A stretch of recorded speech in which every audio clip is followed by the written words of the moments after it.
This video we will make introduction how to do the torus calibration. Because for the cutters changing, sanding bed changing, maybe it's necessary to redo the torus calibration.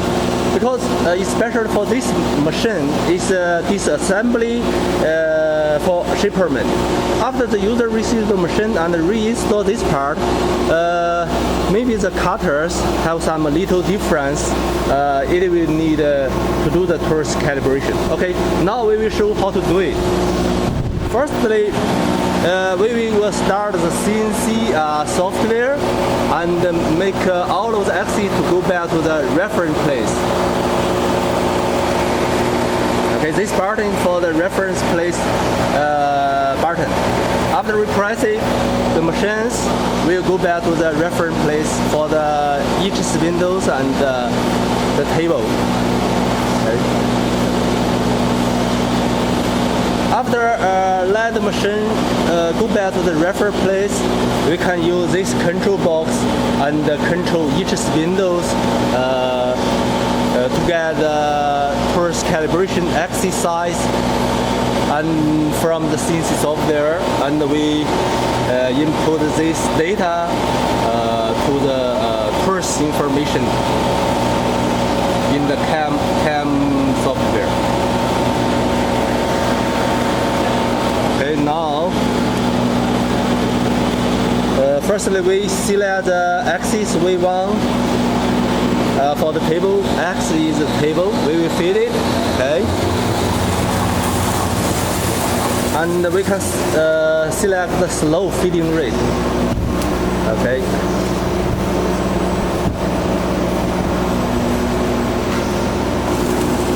Okay, maybe I will shoot here, it will be clear for you to understand easier.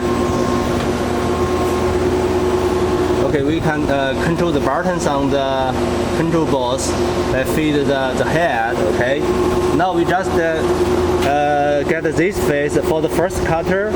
This face to against the table eye. This face. Okay, means this edge under the cutter. Okay, for the cutter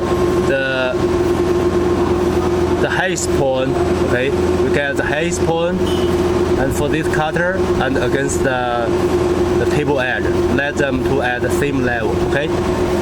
Okay. Now we can stop here and get the axis data from the CNC software. Okay. Now for the Y, we can get the data is 23.94. Okay. We will go back to the CAM software. The torus information. Okay, now we check this cutter. Yes, we select computer mode.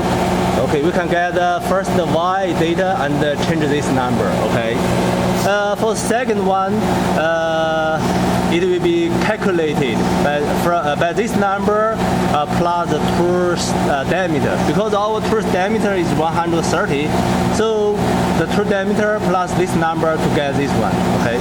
Next step, we get this data. Okay. Okay. Now we still use the control box that feed manually. Okay.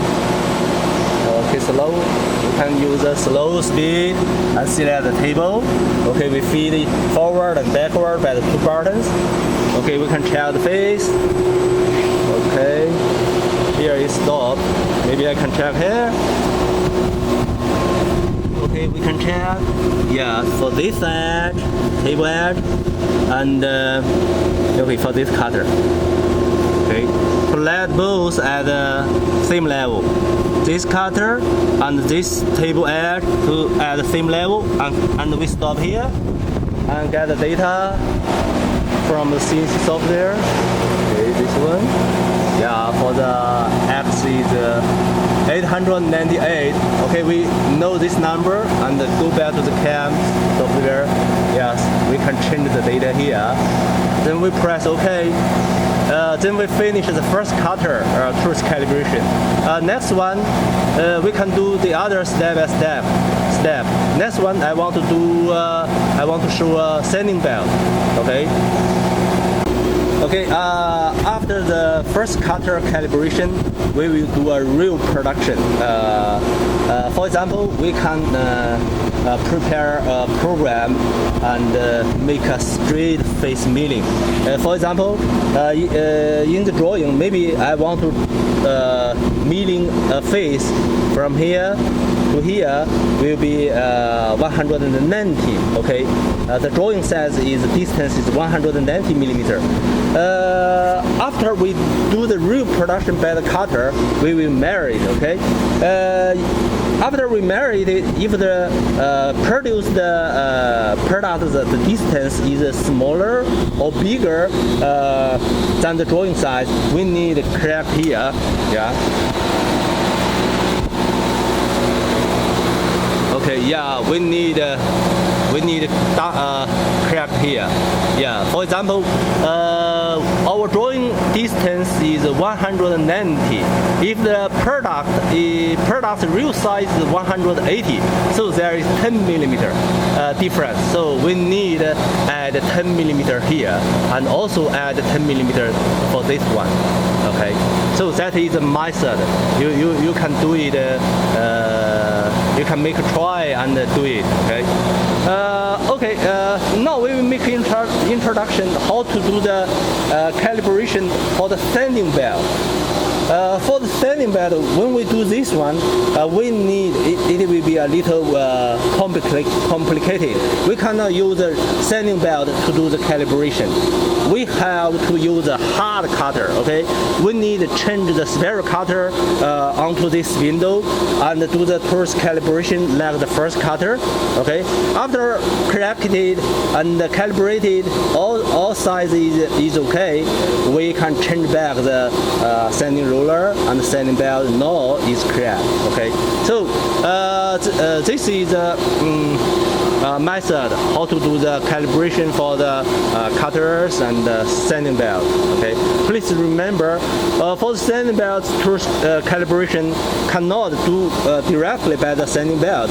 We need to change the spiral cutter onto the spindle and do the first calibration by the spiral cutter. After get the correct data for the tools, we can change back the rubber rollers and sanding belt. Okay.